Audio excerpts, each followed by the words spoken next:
What if I told you that a 529 plan is not the best way to save for your kids' college education? Keep listening as we dive in.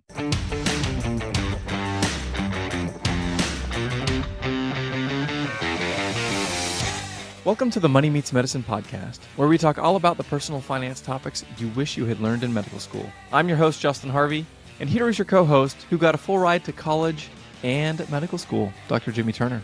I think it's important to just kind of call things out because obviously people love talking about paying off their student loans. There's this big conversation about like, oh, wow, look at this person that paid off $400,000 of student loans. Like, let's get excited for them. And 18 weeks of attending hood. Incredible. Yeah, exactly. And part of my story that I share is that we paid off $200,000 of student loans in 19 months when I finished training. The backstory on that is that my wife and I, there's just so many layers to this conversation, but I think they're all good. So I'm going to share them. So when I was undergrad, I knew nothing about money. I knew nothing about money until my fellowship year, right? So just my entire training paradigm was full of just this utter lack of knowledge when it comes to personal finance. And my dad had been in the military. So I had the GI Bill when I was in undergrad. So I got a full ride in undergrad, went through this giant interview process with one of two people that got the top scholarship at my very small school that no one's ever heard of. And as part of that, the GI Bill just went into my pocket because I didn't have any other expenses. So I got like, I want to say it was $600 a month put into my pocket in undergrad every single month. And I spent every single dime of it. I didn't save any of it because I didn't know anything. Also, we could have paused the GI Bill and said, hey, let's use this for medical school when Jimmy gets there.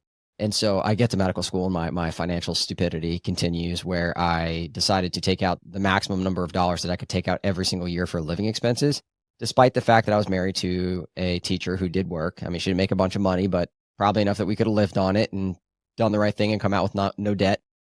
But that's not what we did. What we did is took out every single dollar of the debt that we could take out. And so I ended up having $100,000 when I finished, turned into $150,000 because I forbeared on my debt for 5 years. Don't recommend that either. And then my wife had $50,000 in graduate school debt from her getting a graduate degree in education.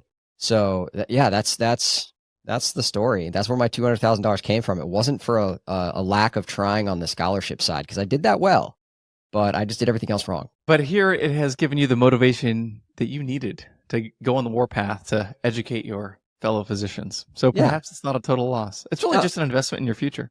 I'm a big fan of learning from your failure. As what is it? Carol Dweck, I think, wrote that book on like fixed versus growth mindsets. I like to think of failure as an opportunity to learn, and even better, I like to think of failure as an opportunity for everyone else to learn from Jimmy's stupid mistakes. That is the example that I hope to serve. Cool. Well, I'm excited to talk about college education today. This is something that is near and dear to my heart. As you may know, Jimmy, I spent a long time doing student loan consulting specifically. Actually, as I was launching my registered investment advisor 7 or 8 years ago, I spent the first few years sort of part-timing and stringing together a number of part-time jobs to try to keep things afloat.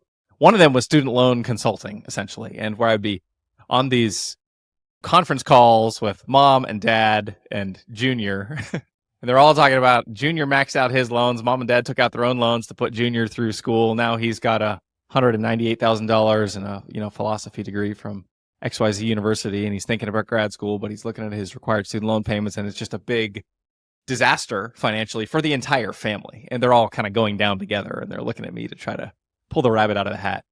So I had always, my father had instilled in me a very healthy skepticism of debt from an early age. I'm very blessed to have had a dad to like really give me the lay of the land in terms of thinking about that rightly. But seeing where the rubber meets the road and seeing the, heavy emotional toll, and then thinking about what are we really getting for our money here? What is this person who is $190,000 in the hole and talking about needing another, like a master's degree to even be able to go get a job that's going to pay them okay money? Like what? It caused me to start to question some of the premises that we had previously taken for granted. So I'm excited for this one today. Yeah, no, I think it's a great episode, and we talk a lot about student loans on the back end in terms of what to do with them. And by the way, not ashamed to give a shout out. So you used to work for Travis Hornsby over at Student Loan Planner. That's where you kind of cut your teeth on student loans, if my memory serves me correctly. That's right. Travis is wonderful, runs a great business. And actually, if you go to moneymeetsmedicine.com/SLP, you can get $100 off of a student loan plan if you go over there. So highly recommend understanding your student loans, which are getting increasingly complex. And at this point, I've kind of decided to step out of that game because keeping up with like all of the 5,000 changes is becoming a full-time job. And I like to be abreast of those changes, but at the same time, it really has made things complicated. I feel like you don't need the college degree anymore. Like you need the master's degree in order to do student loans. And the more complicated it gets, unfortunately for people on the front lines, the harder it is. So I do not envy your plight, but we're going to talk about student loans and all of the stuff on the front end, right? So the debt that you end up having if you are a parent, how do you prepare for and or mitigate the debt that your child is going to have going to school, right? Now this doesn't have to be your child. Some people have 529s for their nieces and nephews or for a cousin or for other family members. And so I don't want to make this just strictly a parent-child relationship because 529s can certainly go outside of that. Grandchildren, it can be for anybody, really. So I looked up the numbers, Justin, because I don't like it actually. It's depressing, but I'm always interested in looking at these numbers. And so I live in North Carolina. So I figured what we would do is we'd look at North Carolina numbers and then we would look at California numbers because, East Coast, West Coast numbers here. And the University of North Carolina, UNC, which, by the way, I'm a Wake Forest fan. I'm on faculty at Wake Forest. I bleed old, gold, and black. But North Carolina is the state school. So $25,000 right now for cost of attendance for a single year. So $100,000 total. 18 years from now, if you take about a 2.5% to 3% inflation, it's going to cost over $150,000 to go to a state school. And that is just ridiculous to me. And if you go to UCLA, let's go the California route. UCLA, $36,000 annually, right? So it's even more expensive than $25,000. So you compound that, and that means probably $200,000. But not to be left ignored, Wake Forest, my near and dear alma mater from medical school, residency, and fellowship, is $88,000 annually right now for the cost of attendance. So $350,000 a year. And 18 years from now, it'll be just under $600,000. And if you think that Wake is the only one, the University of Southern California, USC, is the same exact price.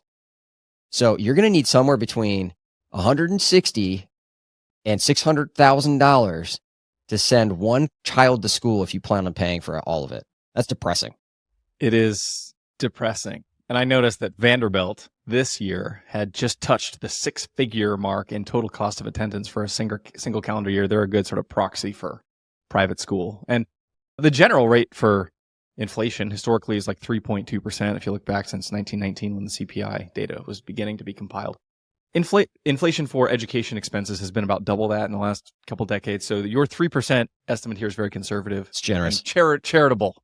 Unfortunately, as long as we're continuing to shovel these functionally massive subsidies into higher ed administration through these huge forgiveness programs where we decouple the costs from the borrower in many cases, and we sort of move that to, and this, I shouldn't even go down this rabbit trail, but the point is the government through the policies they're creating is only ratcheting up the heat on the inflation of educational cost. And so people who are thinking about education costs for their kids, it would behoove them to think a little more and creatively. That's one of the fun parts about my job is we can think creatively, and we can also have values conversations where we're tying these very important decisions to family values to make sure that your family life and culture and the legacy that you're sort of passing on to your kids and all the meanings of the word legacy looks the way that you want it to. But it does require proactivity, because if you just take the path of least resistance, you're going to run over the cliff with all the other lemmings paying $100,000 a year, and that is financially very costly. Yeah, I couldn't agree more. It's such a big number, and I don't mind going there. It is ridiculous to me that basically colleges can continue to increase cost of attendance or tuition at least by 6 to 8% every single year because the government basically just allows them to. That is absolutely absurd. And whether you're going to end up paying for those ridiculous decisions from your own taxes or for your child going to college, it is unsustainable by any measure, regardless of your political philosophy. Let's talk about what does this mean for families, because I think your listeners, Jimmy, if you're a physician, you're not going to qualify for needs-based aid 99.5 times out of 100. So you're going to be left to your own devices to figure out what are we going to do for our kids to the extent that higher ed, an undergraduate degree or a graduate degree is important to them, and how are we going to interact with that? There's the mechanics of like, what do we do to save and what are the accounts and the investments and all that. That's sort of a very tactical question. I want to start one layer up in a more strategic conversation. I would be remiss to begin to give my clients instruction about here's how you max out the 529 based on the future cost of attendance and yada, yada, yada, without saying like, what is important to you? Is paying retail for a private university 18 years from now something that you want to do? And is that going to give your kid what you want to give them? Understanding that when you send your kid to college, you're not just giving them a piece of paper. There's a social component. There's a network component. And frankly, these parts of what you're paying $100,000 a year for, especially for the people who just write the check, they're paying for their kid to say like, yeah, my kid went to Penn. And therefore, they can always get a job in the business world because they went to one of the top business undergrad programs in America. And they may or may not have like learned $100,000 per year worth of things, but I know that they're going to have every tailwind equipping them for success unless they really mess something up. So you've got to evaluate for your family, for yourself, for your kids. Like, what's the purpose? What's the point? What does education with a capital E really mean as sort of an entity?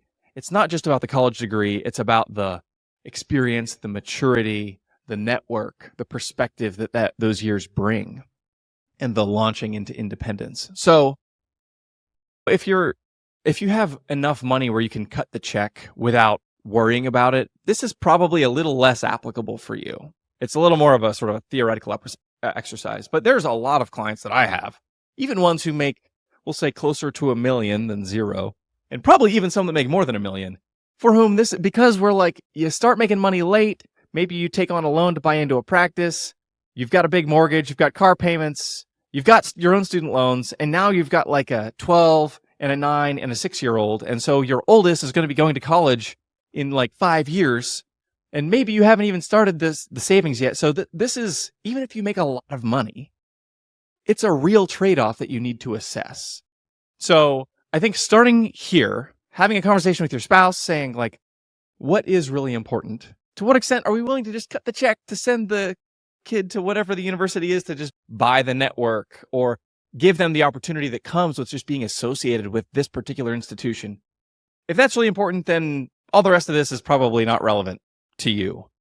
But if you're willing to or interested in examining some of those assumptions and thinking about alternative paths that can be equally rewarding and equally enabling of future success, then I think that there are other things that you can consider. Yeah, I'm looking forward to talking about some of the tactical stuff, but just to piggyback on several things that you just mentioned. First of all, I feel a little bit targeted. I have a 13, 10, and a 7-year-old, and I'm 38, so we had them all in training, so definitely got started late. And just to put some perspective on this, I mean, I definitely don't make anywhere close to $1 million a year. So I'm definitely not in the situation where I can just supercharge these things and put the 5 times the gift tax rate into a 529 for each of my kids in the first year. Like, I was not in that position to do that. I'm still not in the position to do that.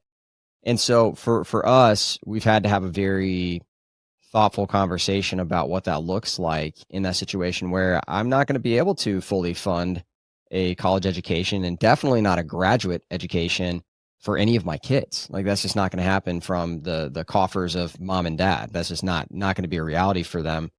That doesn't mean that they can't still have no student loans. There are ways to deal with that. But I do think it's worth mentioning and not glossing over the fact that it really is important to determine what is the purpose of college. And the reason I normally go that direction in this conversation is because I can tell you right now, like, if my youngest, who is extremely creative, if she decided to say like, hey dad, like, I just love doing hair, I want to go to beautician school and become a beautician, that's just really what I enjoy. And maybe because her dad's an entrepreneur, I could encourage her to open up her own shop and become a business owner. But even if she doesn't, maybe that's the route that my youngest goes, because she's just so artistic. She loves creating, right? And that could be obviously a wide variety of fields. I pick beautician because it is a trade skill, like a plumber or an electrician, beautician. There are trade schools that you can go to that cost a fraction of what a college degree would cost. And then you're a plumber, you come out and you make $100,000 a year and you're 20, right? And so you have to decide what is the purpose of this experience. And to your point, there's more than just the education. I will say that having run in circles with MBAs, if you go the business route, and I might offend you here, Justin, so Sorry. It takes a lot, Jimmy, so hit me as hard as you can. I hope your toes are small. But when it comes to business degrees, there are, by most standards, 7 or 8 schools that are considered the best business schools in the country. And those schools cost significantly more than others. And the reason that you go to those schools for business school is because of the network that you create from going there, that the alumni networks are so strong that you're almost guaranteeing yourself a job in a really, really good field by going to one of those schools, even though they cost a mortgage to go to. And so depending on what my kid wanted to do, I'd also be thoughtful about that, right? I've had conversations with partners at work where their kid wants to go to business school. And like, what do you think? And I'm like, what I think is that they should go to a really, really inexpensive but good state school for undergrad, and that you can save the rest of that 529 money so they can go to Wharton or Northwestern or wherever they want to go for their Kellogg for their business degree, right? Because in the end, that connection is going to be really, really important for them. It is more than just the education. Yeah. And the reality is, in my view, and I have my own opinion about this. I went to Villanova University, which is a great undergraduate business program. It's not Wharton. I mean, they argue about this. I don't think it's the same as Wharton. Villanova says that it's better than Wharton, and that's perhaps a conversation for another time. But I can tell you that there are certain raw skills that if you, and I believe, to go back to Carol Dweck, the things that you decide to do, you can do once you have sort of taken that identity upon yourself. And if you go in with the mindset of like, I might not be going to the top tier business school, but I understand networking. I understand how to make people like me. And if I don't understand those things, I'm going to learn them. Then I'm going to apply them. I'm going to work really hard. I can tell you that the first place I worked, there was a guy he went to Westchester University, the same place my sister went. It's outside of Philadelphia. Little state, not little, but a state school that is, we'll say, not renowned for its business program. But this guy was incredibly intelligent, hardworking, and he has the kind of, I would describe it as like it's a color like blue collar, white collar, like there's a strict bifurcation there because there's a lot of very smart people who are wealthy who work really hard. But he had the underdog kind of mentality where he could tell he had to work and grind for every single thing that he ever got in life. And as a boss, he had this ethos about him and this work ethic that like he wouldn't have that if he went to Wharton. And I believe he was hired into this role, and what he was formed by his circumstances because he had to work and earn it. So in the same way, I have my own sort of version of that. And as you think about what's right for your kids, like your kids can be successful. They can be happy. They can make great money without going to the most expensive places, particularly if you help. And this is me coming at it from like the business side of things, because there's a lot that business school teaches you that you need to know in medicine, but that like you never get taught in med school or even in the undergrad programs in many cases that sort of are pre-med, because it is like networking and understanding how businesses think and operate and what's valuable to them and how to make yourself valuable to them and how to position what you have as a valuable asset to them as you're interviewing and all that stuff. If you get some of those skills, you can really succeed from any launch pad, whether it's an Ivy League one or a state school one or anything in between. That's the context that I'm bringing to this. If you disagree with any of those sort of propositions, then perhaps we'd have to have a more fundamental conversation. But all the advice that I'm going to give that follows for me is like, you can make it work from anywhere, from any starting point, if you have the right mindset as a student.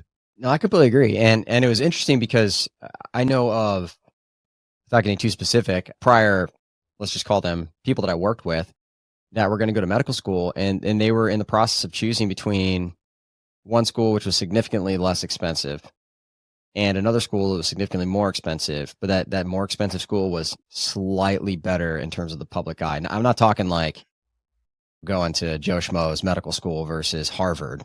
It was not that big of a discrepancy. And they chose to go to this other one, even though they were going to get financial help from the school that was a slightly lower ranking, if you will. And so I agree. Values come into this conversation. What you want to accomplish with your college degree comes in this conversation. But all things being equal, if you decide to go to college and you're looking amongst your options and the options are similar, it behooves you, God forbid you go get a graduate degree or do something else, or you have a really long training period, to go to the more affordable school. And that's not the only thing that plays into it. And it's definitely a tertiary, like, part of the decision making, depending on what your child wants to do. But the kid, I should say, not necessarily your child, but the kid wants to do. I think to also stay high level for a second, just in terms of even tactics, it's important to discuss like what are the options that exist. And not like the 529s. We'll talk about that in a second, but what are the options? And I think that my kids are a great example of this, right? So Grace, my oldest, has the opportunity to earn scholarships, right? She's not going to get need-based scholarships, but maybe she can get a scholarship for the awesome flute player that she's becoming. Maybe she also has help from the tuition program that I get as part of a faculty member at Wake Forest. Please, dear Lord, let that still exist when my children go to school. And so like that alone is going to be a huge boon for my family. They either pay for like something like 90% of Wake Forest tuition or whatever the state school is, which would be North Carolina in this example. And so because of that, like my kids have help from that direction, right? They potentially have help from other sources as well. So it could be merit, it could be scholarships, it could be tuition programs that you're in. It could be a state-run school or pre-tuition program that they have. And then there might be your savings. But I feel like a lot of people coming to this conversation feel like they have to save every single dollar themselves to pay for their kids' entire college education. And which leads them to either A, feel depressed because they can't, or B, save too much money in a 529 that maybe they didn't need to save. So I think starting there and just mentioning that savings accounts like 529s are not the only option, even just from a high level tactic standpoint. That's precisely right. And one final sort of philosophical item before we dive in to the weeds would be, this is an opportunity to give your kids some skin in the game. If you are that person, and I remember going to Villanova, which was, at the time an expensive private institution. I was really blessed to be on a scholarship there. So for me, it was actually the cheapest option of all the places I was looking. But we had a friend who was like, yeah, my dad said I could go to, and he would like pay for everything and give me a car, or I could go to Villanova and he would pay for half.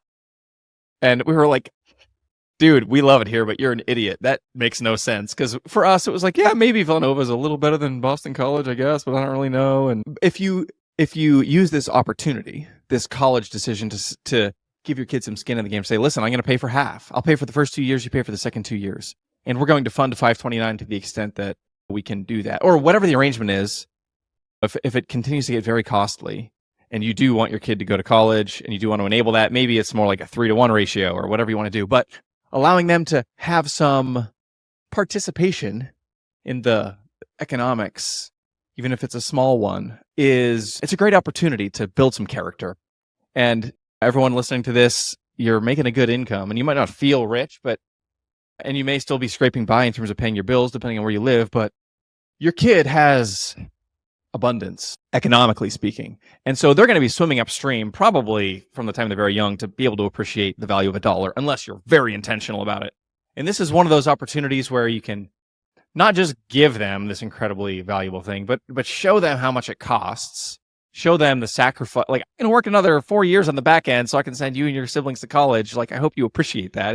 It's one of those talking points that eventually, hopefully, will sink in for your kiddos. Yeah, no, and combining these topics, I actually love this, that this ended up being more philosophical, even though that's not what I anticipated this becoming, but I was a philosophy major, so I love philosophy. Examples in my life, we are saving for my oldest's first car, right? And she's 13 and we'll need a car soon. And she's known this for a couple of years now. Every dollar that she saves, I'll give her 3 and I put it into a taxable brokerage account specifically for her car savings. And so when she gets to 16, however much money she has, I'm going to find the safest car that we can afford in that range. If she saves 17, let's just make it 20. Probably won't tell her that until she's never going to listen to the show anyway. She's 13. But that said, there's skin in the game for her. There's an expectation that she's going to save money for her car so that when she buys that car, even though she only paid for 20% of it in the end after growth and the amount of the mommy daddy match that she gets. And honestly, what I'll probably do is end up buying the car and just putting that money towards her college savings as well and just not tell her, right?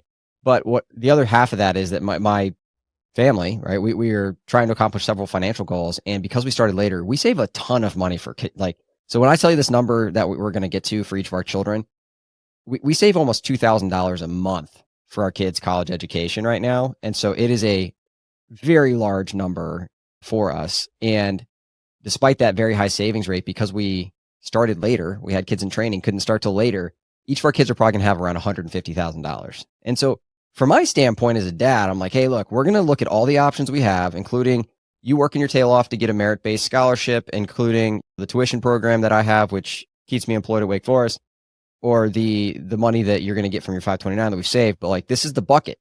And like your friend, you can go wherever you want with this bucket, but whatever this bucket doesn't cover, you're on the hook for, kid. And so you can make a wise financial decision, and they're going to understand debt and the impact of compounding interest working against them because they grew up my household.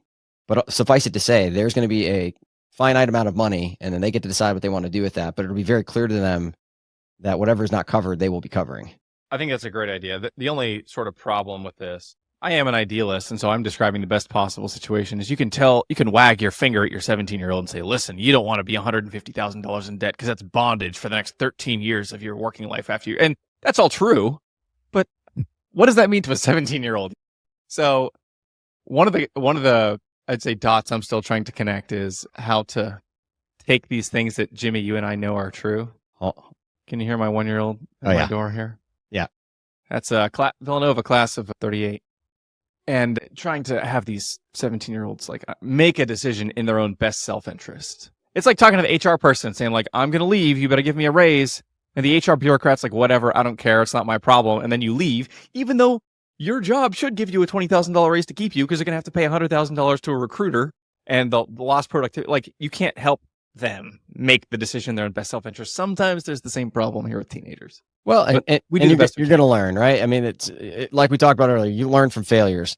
That's part of life. But tactics wise, a few things that I wanted to highlight, because the only thing that people ever consider are 529 plans. It's the only thing people ever consider. So we'll talk about it, whatever. But you do need to consider other merit-based scholarships. There are prepaid tuition plans in some states. So obviously you can't dive into the nitty-gritty. Like if you live in Tennessee, like Google Tennessee prepaid tuition plans.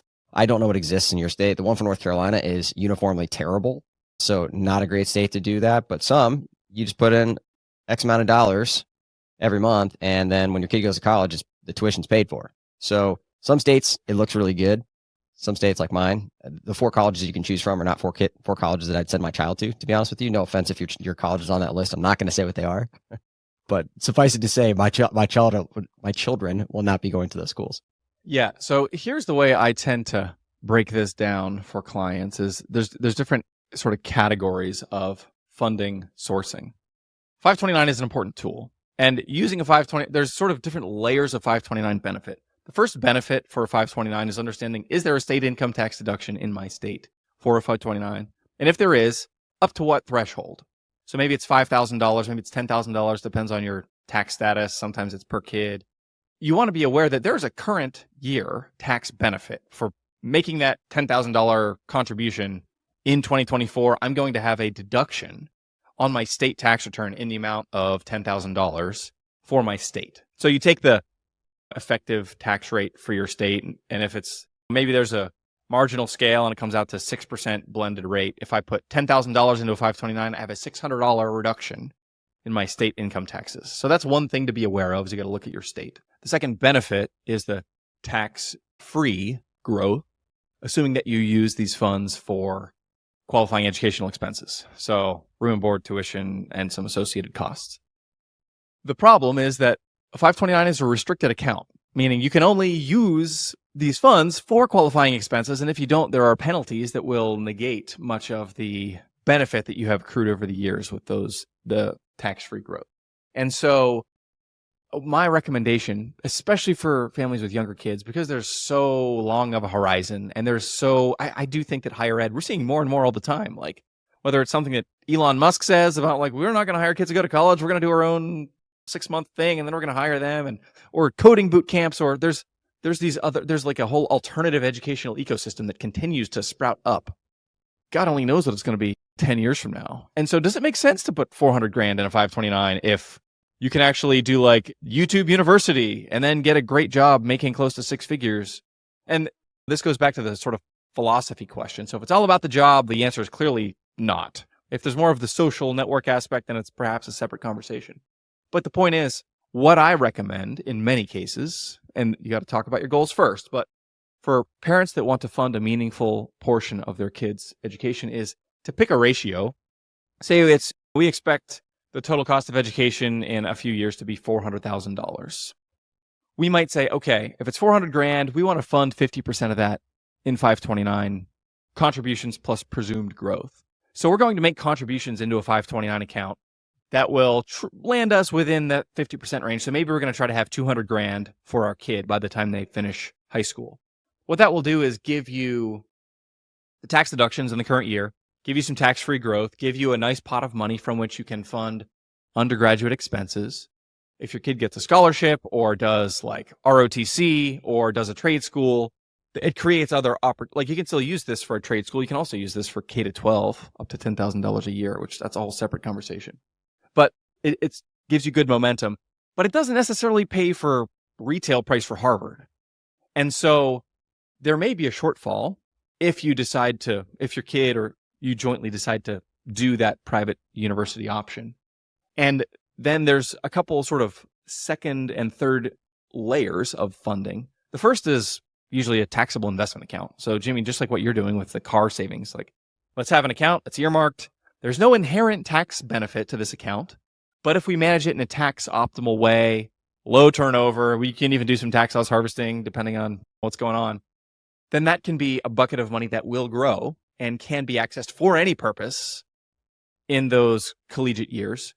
And then there's the cash flow. So hopefully you've got a big emergency fund by the time you've been saving for many years and you're established in your career. You can just cut a check from your high yield savings account and or be on a sort of a payment plan that you can cash flow if you're earning a good income at that time for a portion of this. And that will reduce the amount that you need to have in the 529 as a result. And then finally, there's the debt option, which is sort of the bottom least preferred, but still something that is possible to the extent that it's necessary. And I think the options are interesting now because there are more options today compared to what used to exist, right? Because the Secure Act changed things a little bit. So I think there is one important caveat to this. I do agree that you don't want all of your savings stuck inside of a 529 plan and then determine that you don't need it for those expenses. However, if you do find yourself in that situation, you can rename the beneficiary for any money that's left over in that to another child, to a grandchild in the future. You can go back to school yourself and use it there. You can also, because of the Secure Act, take up to, I think it's $35,000 and put it into a Roth IRA for that kid. And so, which is pretty cool. It's big catch. It has to have been open for at least 15 years. And in researching for the show, I actually looked that up and I was like, that's going to limit a lot of people. But that option exists. I don't know that anybody can use it or will use it, but it's worth mentioning. There are some safety valves. There is portability within a family, and you can also use it for grad school. So you're not totally out of luck if you have 200 grand for little Johnny, and then Johnny gets a full ride for undergrad. Like maybe he wants to be a doctor like you, and so you can still use it for grad school. But Dr. Turner's here shaking his head. Please don't do it. That 35,000 thing. Another thing that I understand about that rule is that you can only move an amount equal to the annual contribution limit. So not only do you have to wait 15 years, you have to push it over $7,000 at a time over 5 years more. So we're talking like a 2 decade from now contribution. And that to me feels so darn cumbersome that it's barely even useful in this conversation. But it is a nice little help in the context of potential overfunding. Well, we've discussed this multiple times in the past, and I prefer simplicity. So that does not sound like an option that I will actually be employing in my own life. Some other options that exist. What do you think about Roth IRAs? You can take money out of a Roth IRA to pay for college. What are your thoughts on that? Roth money, it depends. I took money out of my Roth IRA to start my business. So I've violated one of the primary rules of financial planning, which is never take money out of your Roth IRA ever. And it was great. So is it right for you? Maybe. Are there better options? Probably, but maybe there aren't. So I don't recommend it in most cases, but you can actually remove basis as long as your Roth has been open for up to 5 years, or as long as it's been open for 5 years, you can remove basis without penalty. So if you put $6,000 a year for 5 years, there's $30,000 of basis. Over that time, that 30 has grown to 50. In year 6, you can remove $30,000 if you wanted to, and that's a return of basis so that there aren't the penalties associated with an early distribution the way that there generally would be. Now that's good. You got to keep good records and it gets complicated and you really shouldn't do that anyway because this is the best possible money to leave to your kids. So if you hope to leave them anything, you should try to not touch the Roth IRAs and let them grow tax-free for your lifetime. But yeah, it's a pot of money you could access. Yeah. So what does this look like in reality? Because we can't recommend specific products on the show. I always share what I do individually, just because that is a way to just give some real life lived evidence. So for my family, we've got a 529. It is out of Utah. It's the Utah My 529. The reason being is that North Carolina doesn't really have great tax deductions for my situation. And so I'm not going to do that. What I did is researched, hey, what are the best 529s that exist? And at the time, it was like Nevada, New York, and Utah. And so I chose Utah as my 529. And that's what we use to fund all three of our kids, even though we live in North Carolina. We're going to use hopefully that tuition program that exists because I'm in academics. And hopefully, in addition to that, my kids have some merit-based scholarships. They'll have enough money in my mind to reasonably cover a college experience and maybe even have enough money left over for graduate school. But philosophically, I think that the conversation begins exactly where you had it, how these things are going to work, what you're trying to accomplish with college. Do they even need to go to college, or do they need to go to Elon Musk's thing or to beautician or plumbing school? 2 years in Europe, living on a farm and working in the Peace Corps, volunteerism. I think those, especially while you're trying to figure out the most basic questions of life and identity, I think that some of those options, they look pretty darn affordable when you hold them up to a year at Vanderbilt. Yeah, that sounds about right. Well, as we head out, thanks for sharing the show with other people. Don't forget, you can go to moneymeetsmedicine.com/SLP for student loan planner to get $100 off of your student loan plan. Should you need one and you're listening to the show and talking about saving for your kids' college education makes you realize that you need an own student loan plan for yourself, you can go there, get some help. It's really important to have a plan. Thanks for being part of the community. Justin and I will see you next week. Cheers.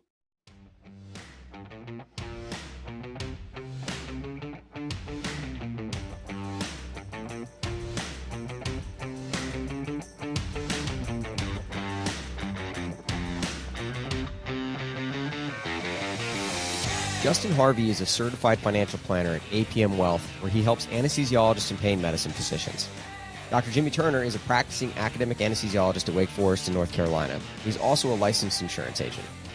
However, either Justin or Jimmy are your financial planner, investment advisor, or insurance agent. This show is expressly for general education and entertainment purposes only. Nothing should be considered financial advice. All views expressed are solely the views of the guests on the show and do not represent the views or opinions of their employer.